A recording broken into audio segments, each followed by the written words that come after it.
Baiklah, Assalamualaikum warahmatullahi wabarakatuh. Saya Safinta dari Prodi Pendidikan Teknik Bangunan dengan NIM 2306143. Baiklah, di sini saya akan mempresentasikan tugas proyek akhir saya yang berjudul tentang penyelenggaraan pendidikan nasional pada satuan pendidikan dasar.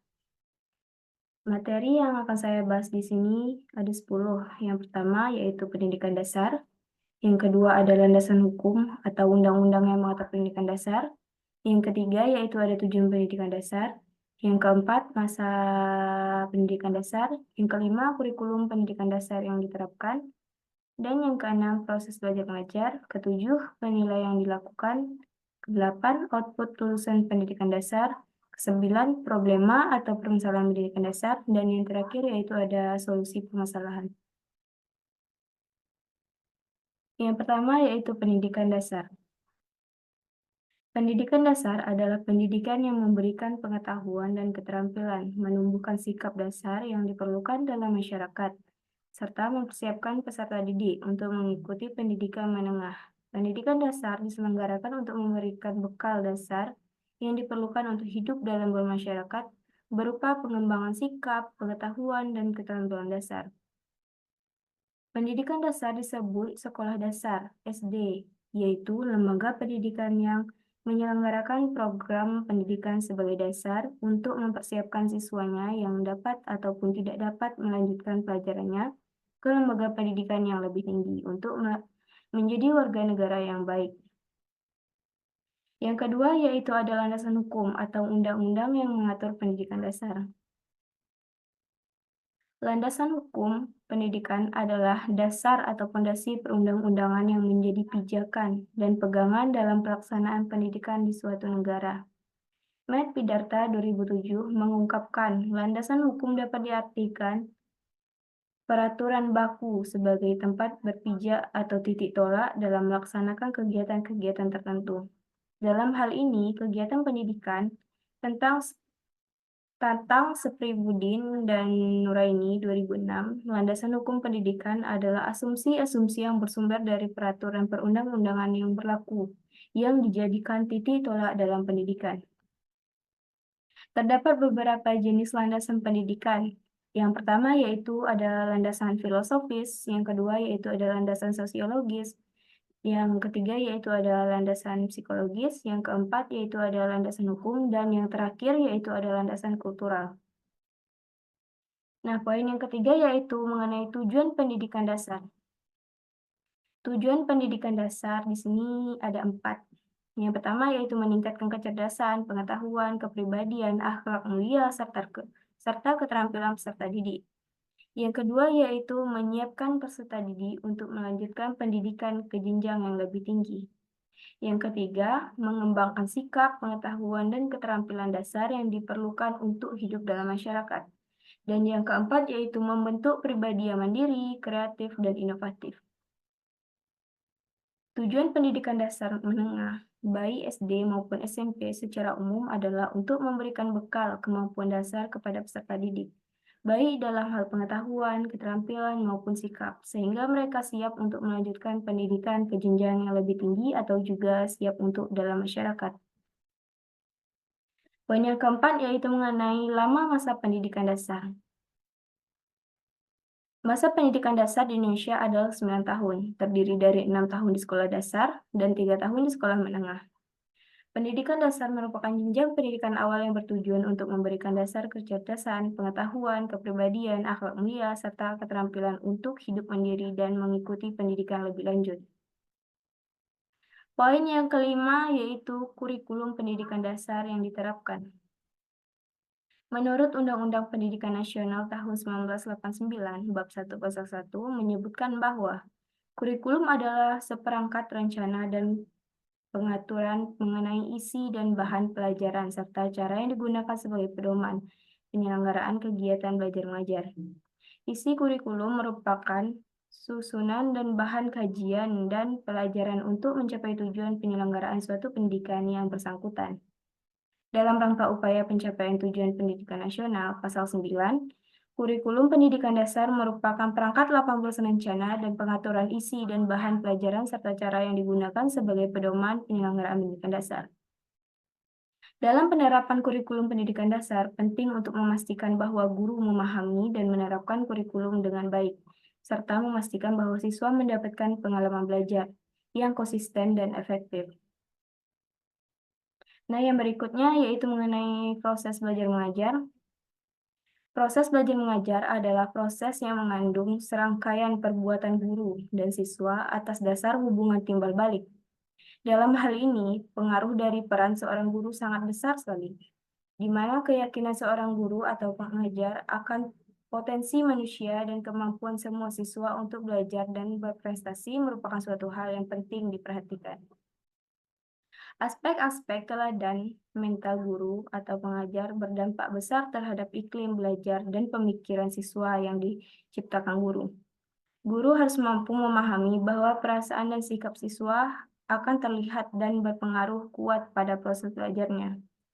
Berikut adalah tahap pokok dalam strategis mengajar dan penilaian keterampilan proses belajar mengajar. Yang pertama yaitu ada tahap prainduksional, dan kedua yaitu ada tahap instruksional.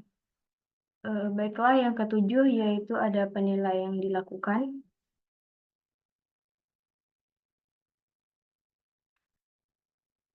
Penilaian adalah proses pengumpulan data atau informasi yang digunakan untuk mengukur keterampilan suatu tujuan.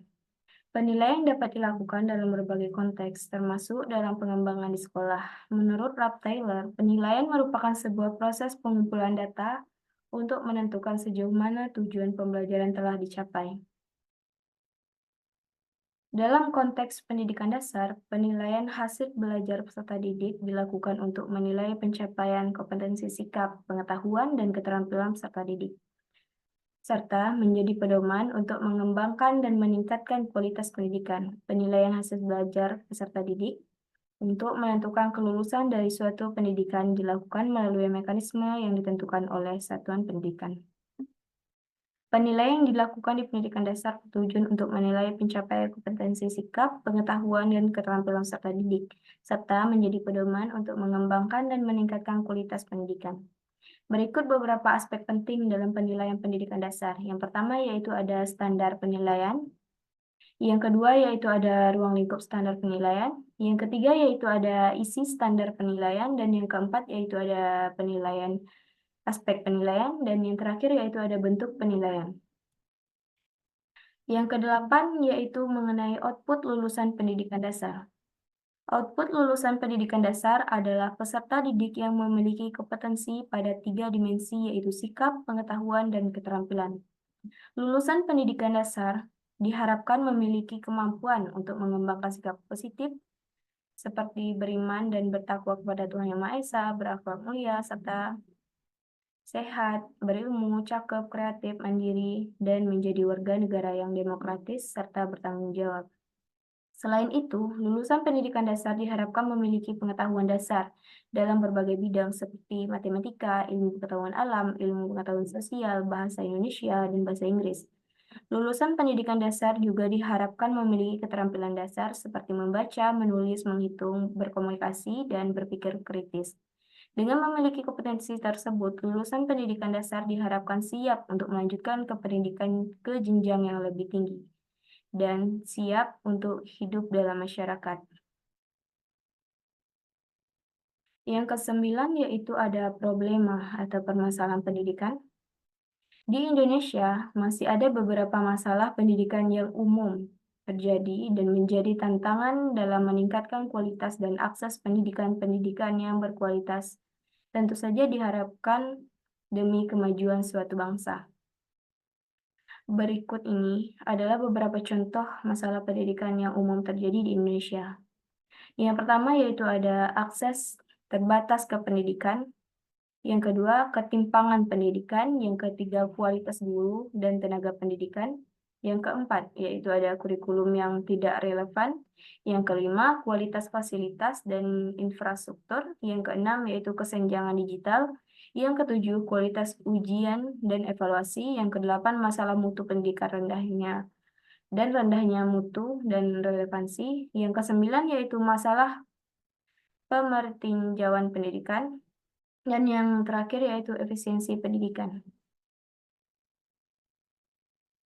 Yang ke-10 yaitu mengenai solusi permasalahan. Berikut beberapa solusi yang dapat digunakan untuk memecahkan problematika pendidikan di Indonesia yaitu sebagai berikut.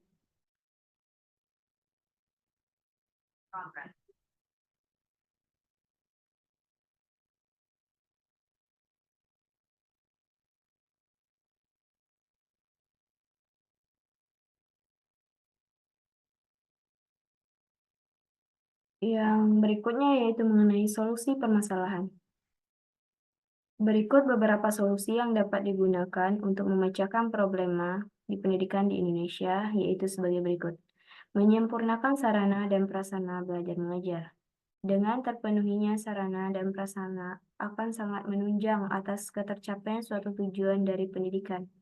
Menyempurnakan kurikulum, misalnya dengan memberi materi yang lebih efisiensial dan menggunakan metode yang lebih menentang dan mengarahkan siswa untuk belajar, menumbuhkan dan membangkitkan kemauan belajar dari peserta didik, baik masyarakat maupun keluarga yang kurang mampu, supaya semangat dan terus terpacu untuk membuat anak-anak mereka agar tetap bisa sekolah.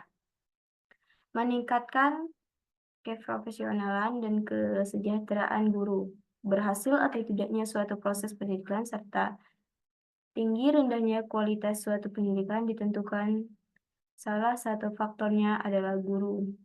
Jadi, guru perlu mengembangkan kemampuan melalui studi lanjut berupa pelatihan atau penataran.